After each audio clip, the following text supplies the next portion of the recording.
And now you're listening to the Three Mamas podcast. Just three millennial mamas doing ministry, asking real questions and having real conversations.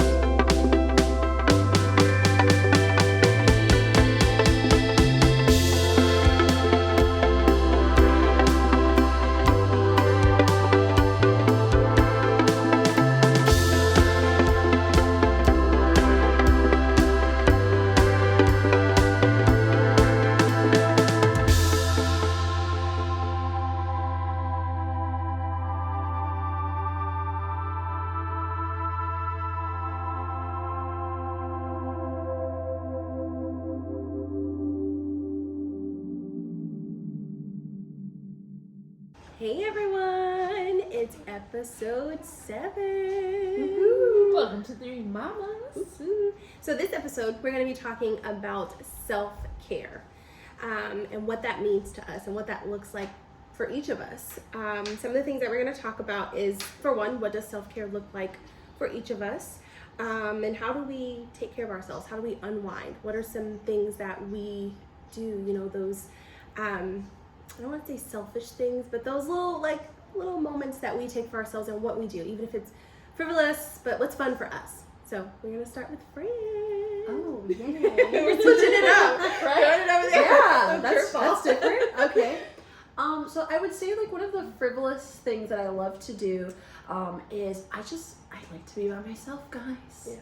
I love when the kids and Marlon and even the dog, they go to the dog park and I'm just at home and I can read, do laundry without anybody bothering me. Those moments of even being in the car and being able to listen to my music and not the kids' music. That's kind of the little everyday things I do for self-care. What about you guys? I would say for me, my self-care is kind of similar, when I have that me time, whether it's literally 30 minutes sitting in the car line waiting for dismissal, and I've got my book, or I'm watching those TikTok videos that I've been saving for later. I try not to check work emails or anything like that because I'm no, this is my me time. Or Sunday when Jackson's taking a nap and Shane's doing sports stuff or yard work, and I've got my iced coffee and I'm finishing that book. I don't get to read like I used to, but I try. So that's my frivolous time. What about you, Cheryl? I'll call you Fran. I'll be super honest. I don't feel like I take a lot of self-care time at the moment. But I feel like anytime I buy coffee, my husband would probably fight me and be like, nah, you and the iced coffee. But anytime I have coffee in my hand is my own internal me time. But same, if I have to run an errand, I was running errands today and I was it was too long. I felt lonely after a while. What do I do with myself when my husband and my son are not here? But yeah, I think at this moment in this season is picking up a coffee intentionally when I go to do my Target run by myself. I'm only going to be 20 minutes, but best believe I'm going to stop at Dunkin' first or Starbucks, get me a nice drink, and then I'm going to go walk the aisles of Target and find things I don't need. It's funny that when you're a mom, it's the little things that matter, grocery shopping by yourself, grabbing the coffee at Target. That's the moments that really I'm by myself. Do you feel you're at that moment of with your husband where he's yeah, I'll go grab it? You're no, I can go. I got it. I can go grab it. Yes, stay with all the children, please. I do that. I'm I got it. No, I can go. I can go to Home Depot for you. Do you know what you're getting, Kayla? No, but I got it. I'm going to call you 5 minutes in, but I got it. Yes. So, yeah. Yeah, I will say, I love, TJ Maxx and Marshalls. I love finding a good deal. Yeah. That to me is self-care. Buying something on sale once in a blue moon is, really great. And I just had, I was with Jonah, so I technically wasn't by myself, but he was napping in the stroller. Okay. Well, so I got a row of Marshalls for the first time in a long time, and it was very glorious. So the other day, it was, it wasn't planned at all. It was spontaneous. But we've been working really hard at work, and there was an opportunity where my mother-in-law came and got Liam after his babysitting time, and Trevor was at work still, so I was alone, but I went to work at home. So I picked up fast food, and I just sat on the couch and watched This Is Us for a little bit, and I was just like, I haven't done this in so long. Like, I just want good food and to watch TV and be by myself sometimes. And This Is Lost Us in is an episode. This Is Us is so 100%. like, We need it for our soul. Yeah, we need it. We need more Jack Pearsons in the world. All day long. We stand. So in saying all that, what are some things that you guys do spiritually, like taking care of your spiritual life? I think in motherhood, I really had to redefine what that was and how that looked. I am a very much like vanilla-y person where I want to be like aesthetically pleasing in my Bible time. Like, I want to have my notebook and my 5,000 markers and like my highlighters, and like, to me that was like, oh, I'm so intentional about going out and spending time with God. And then having a 1-year-old, you're like, and younger, it's like, what is that? That does not exist. So recently it's looked like some days, like if it's like a weekend or something, like I'll let Trevor sleep a little bit more, and then I'll bring Liam downstairs and I'll turn on some cartoons for him. If you hear our kids in the background, we're moms. I'll put cartoons on in the background, and then I'll just read my Bible and like hope he's distracted enough, because sometimes he'll come and like start smacking at my Bible or something, but you just have to do it anyways. Right. So that's what it looks like for me lately. Yeah. I would say for me, like, part of like, I wake up really early. Like, nobody in my family likes to wake up early but me. So like, I try to set like the first moments of my day intentional to like do my devotional or, you know, read my word. Just because if I don't do that, I will get caught up like in the daily doings of things, and like honestly I'll just forget. And so like really like making my appointment with God. So like, my kids have to be like up by 6:45, so like I try to wake up like at 6, you know, and like take a quick shower, and then just like spend that time either like, I have a Kindle, so like I'll audibly listen to things. But I think recently, like, I'm challenging myself to like do more than just reading passages. So like, I've never been like a devotional person, but I got a really cool devotional that was like 40 days through the Bible. So I'm like challenging myself that for 40 days to like stick to this devotional. And I found like a reintroduction of like reading the Bible, like loving it again. Because I think for a season I was doing it like out of just practice, like you know, like you're supposed to do it, but just like, you know, viewing it from a writer's point of view and things like that. So like, that has been something recently that just challenging myself to like for 40 days like stick through this thing. That is very hard. Yeah, it is. I find myself like, kind of how you said, going through that season of like, okay, you know, I'm doing it, but doing it to like just do it. And I hate to even say that, but for me, the things that like I do spiritually is, I think all of us kind of have this it's like waking up earlier, a few minutes earlier, and just being intentional. For me, it's just being intentional and not like, okay, like you know, if I wanted to go to stay in bed for a little bit longer, like, okay, but like, no, I'm going to get out of bed, go into like, you know, go in my living room or go in my office and open my Bible or open up my study journal and really use that time to talk to God. I saw something, speaking of TikTok, I saw this TikTok video of this woman. She was like sharing tips on how to actually hear God when you are like doing your devotional, or when you're just, you know, you're praying and you're calling out to God. And it's like, a part of it was just like being intentional to actually have that space to hear him. Because I feel like for me, if I don't take that time out of my day in the morning to read my word, I really feel chaotic. My day is like a hot mess, and I'm a hot mess. But those days that I take the time to read my word, and I take the time to just listen to my worship music, and not just read my word like, okay, I'm just gonna read it and we've got that good devotional for the day done. No, like, let's study it. What does this mean? Like, what is God saying here? When I take that time to do that, I feel a peace. Like, even if craziness is going around, like Wi-Fi acting up at home, I feel peace because I just started my day off right. You know, it's like, start your day off, you know, you brush your teeth. If you don't brush your teeth, you're just gonna have a ripple effect. But like, that's how I feel if I don't read my word.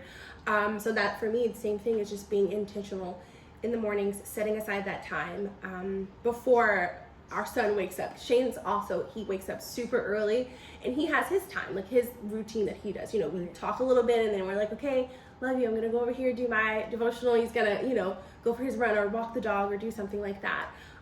So that is, for me, that's being intentional and setting that time aside. And I think, like, my kids are a little bit older, but I've noticed they replicate behavior. Yeah. So, like, in the car, I'm intentional of putting on, like, fun music, like worship music, or, like, you know, they like Lecrae and things like that. So, like, now on our ways to school or on the way back, they have this expectation of, like, my mom's gonna, like, play fun music for us to listen to. And you see, like, they copy your behavior. So, like, my daughter, she loves YouTube and she likes watching, like, storybook adventures, which is like the Bible through YouTube. And maybe she's not physically reading it, but she's finding ways to, like, connect with God. And I think that only happens because kids replicate your behavior. And I think part of being, like, mentally healthy is being spiritually healthy. And if you're not actively doing, like, the mental health work and you're not actively doing the spiritual work, then you're gonna feel yucky, like you say. You're gonna feel like, oh, disconnected, or just not, like, right? Because that's, like, an important, like brushing your teeth. It's important. And I also think, like, we get told a lot, like, read your word, but lately I even am being intentional of reaching out to people.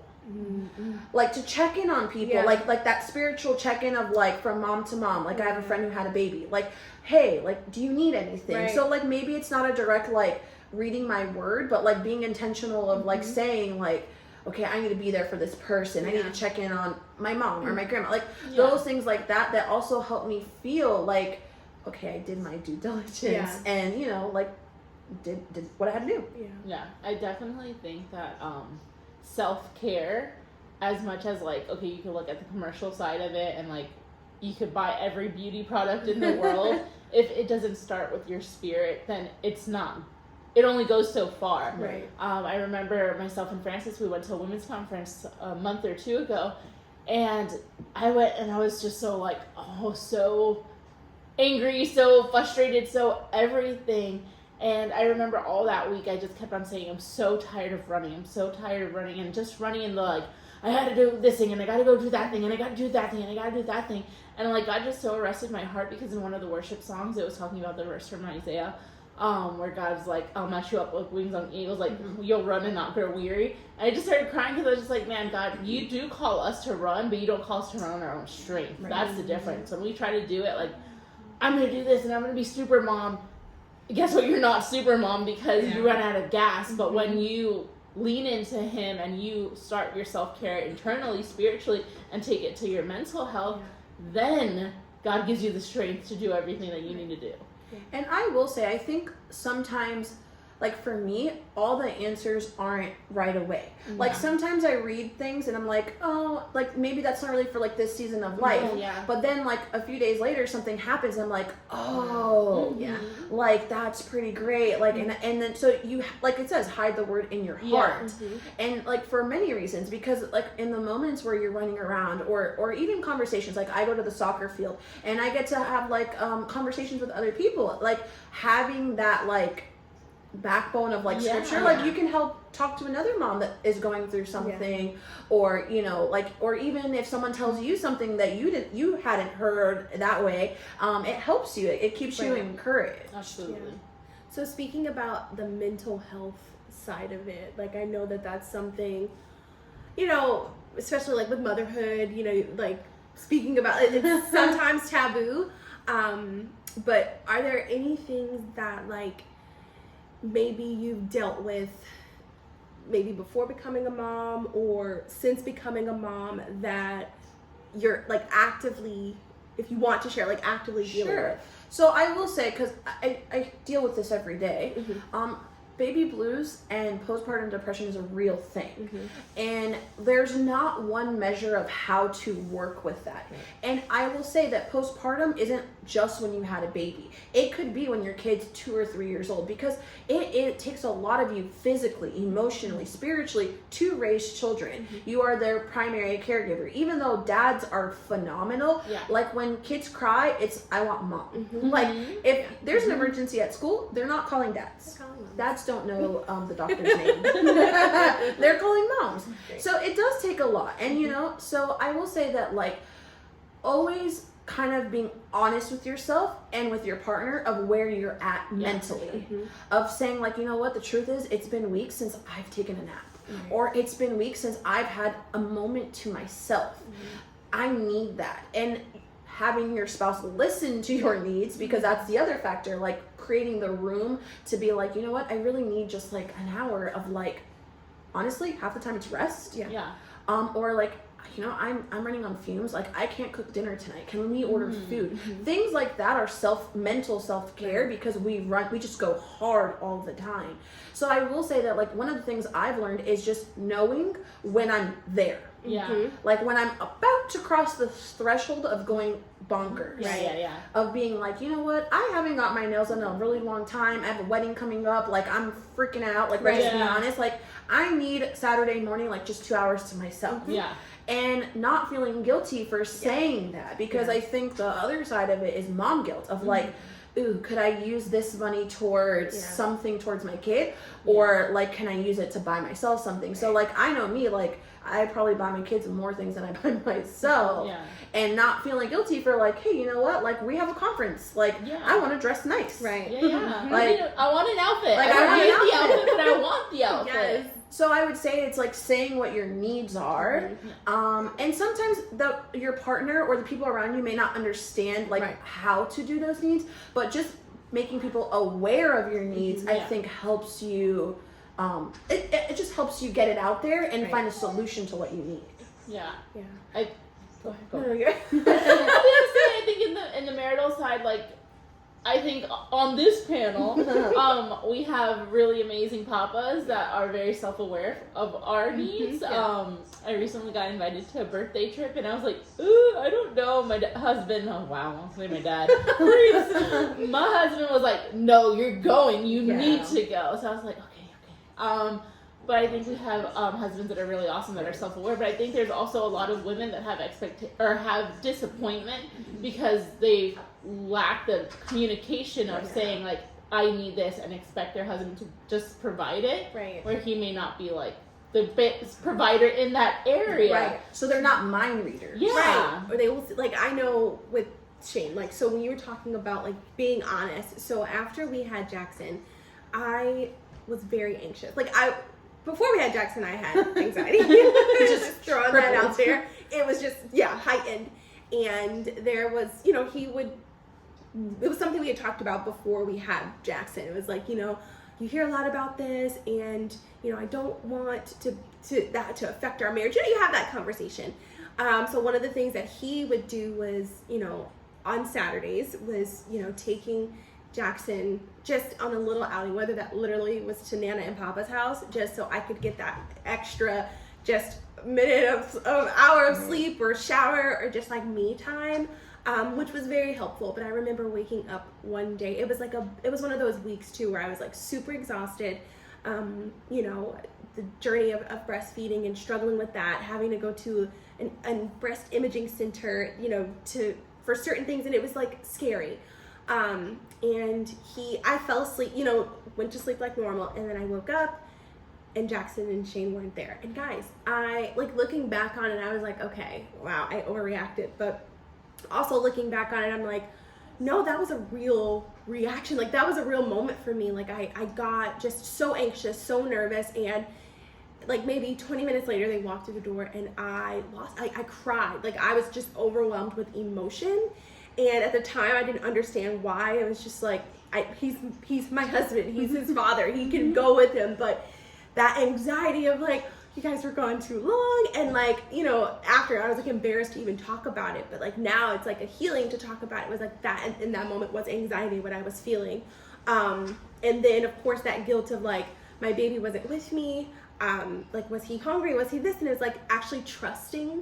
That's another thing to point out, like trusting your spouse to be able to hold down the fort or handle things when you go to them and you say, hey, I need this time.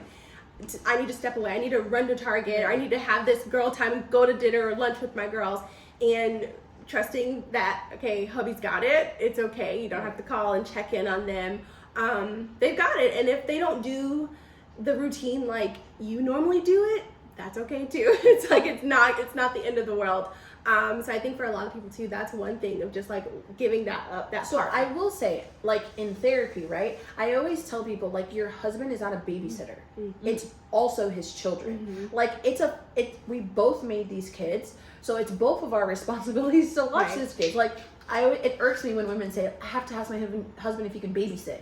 No, it's his kids. It's his responsibility too. You know, but we have this control, like women, we have this control of like it must be done my way. Mm-hmm. Maybe they feed them in the bathtub. Right? Because it's a one-stop shop. There you go. Like I wouldn't have done it that way, but hey, he got fed, he got bathed, and I may be speaking out of experience. Just maybe. Can I make you laugh? Because that just reminded me. Like 2 weeks ago, Trevor was changing Liam's diaper, and Liam was going to the bathroom and eating chips at the same time. I'm just like, what is happening right now? Hey, it works. But it's the dad way, and it works. Yeah, it's good. So we have like this alertness, but I think just like God created us with maternal instinct, God also created them with paternal instinct. Right. Sure. It may not look the same. Right.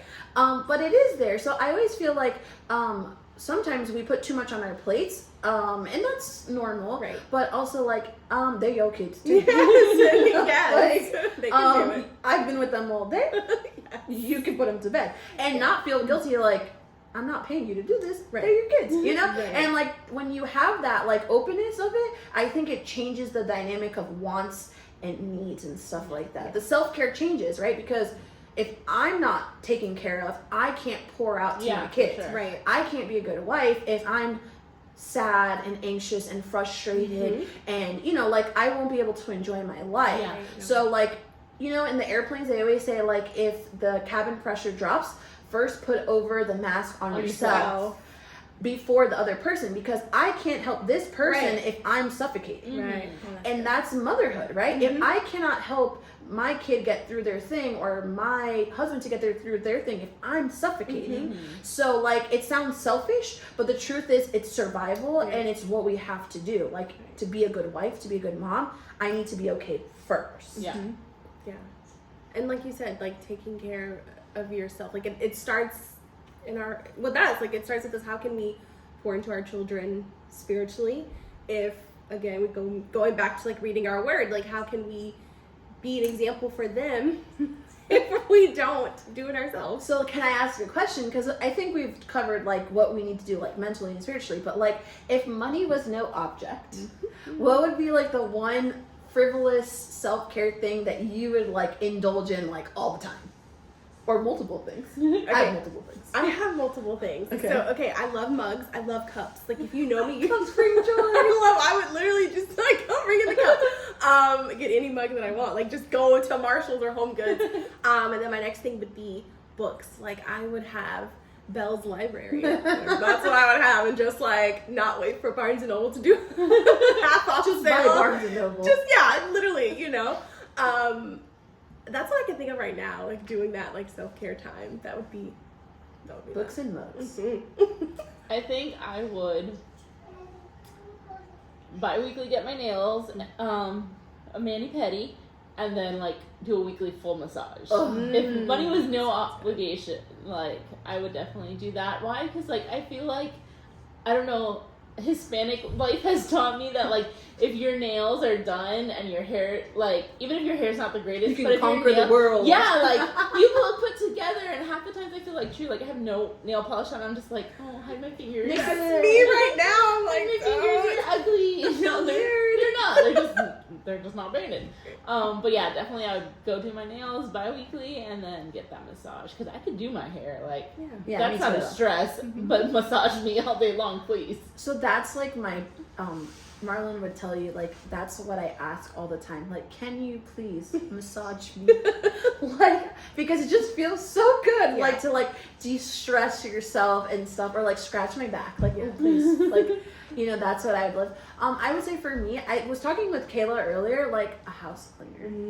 Yeah, that would be good too. That just brings another level of like taking off the burden, because the truth is you work like all week long, and then on your day off, I don't want to clean. I clean because I have cleaning problems. But like the truth is, like, how wonderful would it be to have a house cleaner every week just like come and take care of a space so that you could focus on like not having to do those things. Right. So for me, that would be like my guilty pleasure of just like, I would like a house cleaner every week. But I would be the silly person that would clean before they come. I still do that. Because, like, I don't want you to judge my level of dirt. Like, I want you to deep clean, but, like, I'm going to surface clean But like, first. I would be your cleanliest client. Right. So like right now, with the kids, and after I had the C-section and stuff, we have a house cleaner that comes every other week and stuff, and like I do cleanings in between. But like I'm a mad woman the day like she comes on Wednesday, and I'll be like, clean the house, and then my kids are like, but is it? They're coming to clean today. I'm like, still clean that, strip the sheets. We don't need to know. We don't need to know We what cannot. goes on in this house. No one can live here. But definitely it's one of those things that I'm just like, and I will say like, I would love to have an unlimited fund to like bless people. And that sounds weird. Like, really awesome. because I love to go to the store and I find like, I don't have a baby daughter, but I find so many cute daughter clothes, like little girl clothes. I'm like, I want to bless like people, like, or whatever. There's a lady at our church that she does it all the time. She like goes to stores and buys like random things. And then when it's like a random event, like you're going to get a nice gift from this person. And I'm just like, to have the like extra funds to just be like, Here you go. buy random stuff to give to people, like that would bring me so much joy. Yeah, that would be. These are good, really great like ways that we take care of ourselves, and really great things that, like, I really hope that this is something like just us opening up and being honest of where we are in this season, and of course like those things may change like as we, you know, progress as moms or mature as moms, like as our children grow up, those things are going to change. But yeah, I think we're at the end of our episode. Do you guys have anything you want to? So I will say that this is episode 7. Yes. And we did a really good giveaway last month. Yes, it was a lot of fun.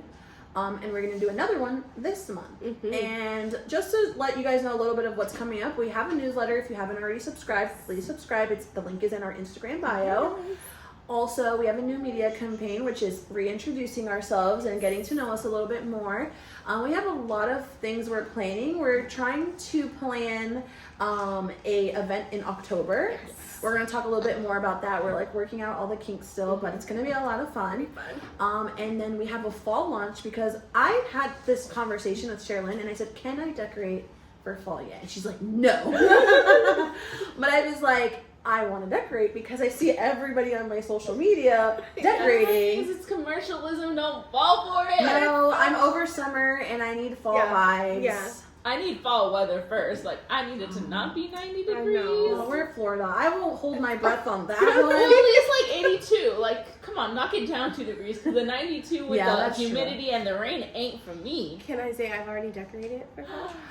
So, I said after this filming, like tomorrow, I'm decorating. Because I just love, I love Halloween and I love fall. And I go to Marshall's and that's like full of fall things. Yes. And I'm like, I want to buy these things. That's why I'm literally inspired every time I go. So all of that to say, we are doing a fall giveaway. We're going to do a gift basket of like fun fall things that we love and stuff. And so all of our details will be on our social media. And then we now have a new way that we close this show. Yeah. Yes. And so we have Papa Shane here, who is going to tell you what you need to do to help out 3 mamas. Ready? Hit it, Papa Shane. So I've yelled. I've gone quiet. I want you to look at me. Alright? I need you to like, and then I need you to subscribe. And the reason why is for the algorithm. Okay? If you want to add a comment, you can do that too. We'd really appreciate. You want to rate, right? Because we're in multiple platforms now, okay? We're going places. Alright, so like, subscribe, comment, rate, share for sure. Right? So, you have homework. One more thing. Jack Pearson ain't got nothing on us. Right? Bye, guys. We love you.